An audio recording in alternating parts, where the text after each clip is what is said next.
This is Gregory Shelton with Historic Living Modern World. It's still early fall, and now's the time to start thinking about decorating your home for the season. Now, fall is one of my most favorite times of the year.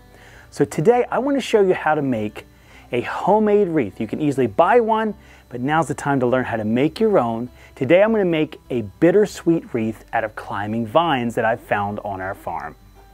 Okay, when making your own wreath, it's really important to know the tools of the trade.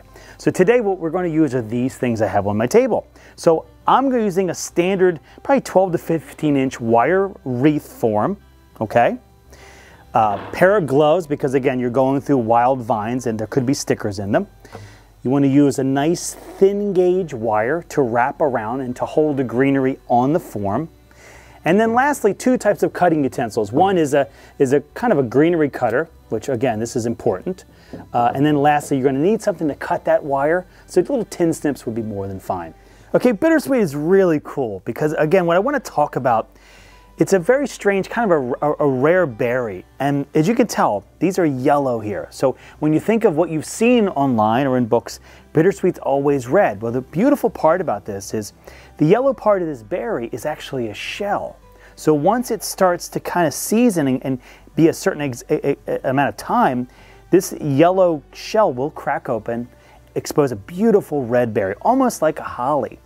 Now the cool thing about bittersweet is, compared to a holly or another type of greenery, the bittersweet berries stay on the vine for a very, very long time, which is important because the wreath that I want to show you how to make today could be on the outside of your gate, it could be on your barn, it could be on your garage, but it could easily go to your front door or go inside your house. Now, one thing I want to make sure as an animal owner myself, the berries are poisonous to animals, but they're a great source for birds for the fall and winter. So when I harvested and I cut off these vines, we're lucky enough to have them at Poplar Hall. They grow along our paddock and we have loads of this beautiful vine. I cut a lot of it down, and the cool part, I've got my fingers crossed, we cut them early on. I saw a couple of the berries opening up, and I'm going to make the wreath with these yellow berries. We're going to let them dry for 4 to 5 days. When I come back into the barn, I'm expecting the wreath to be shedding the yellow covers, and this should be a beautiful red berried wreath. When electing to make a full wreath like I'm making today, it's important to first measure the circumference of your wreath form. Cut off any leaves that don't have berries attached to them. Then cut each individual vine the length that you need.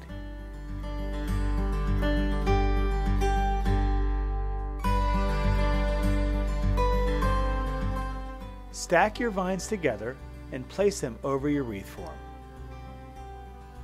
Remember, green leaves will dry up and fall off after the wreath is dried.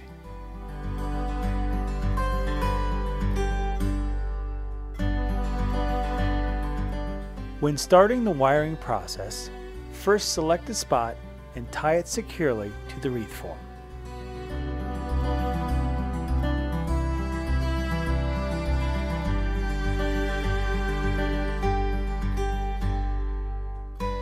Tie off your wire and slowly wrap it around the foliage and the form, in and out until it's properly secured.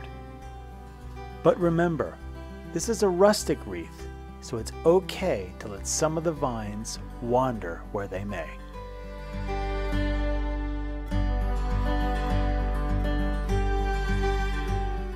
Now I hang my completed wreath and leave it to dry in the dark. So our bittersweet wreath has been sitting in our granary barn away from the sun for 4 days. Today we're going to go in the barn and I'm expecting to see pops of red and orange and just see a beautiful wreath. Come check it out. Look how beautiful this wreath turned out. This is exactly what I was hoping for. Look at the beautiful red berries. They've all come out of their shells. We still have a little bit of the yellow shells hanging on. They will drop off a little bit here and there, of course. But this is what fall says to me. You have orange, you have the harvest, you have yellow and beautiful red.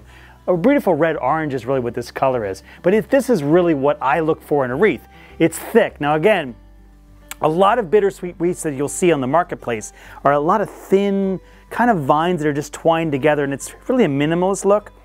I love the fact that it's very thick, lush, but what this says to me ultimately is this has a beautiful rustic look. You have some winding vines that kind of emulate the winding vines that you find on the countryside. So this is a rustic wreath that I'm proud of. I think you can make this yourself. It's not that hard.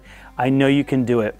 This is Gregory Shelton with Historic Living, Modern World, reminding you, whenever you try to do something, always make sure you work to move people. Cheers.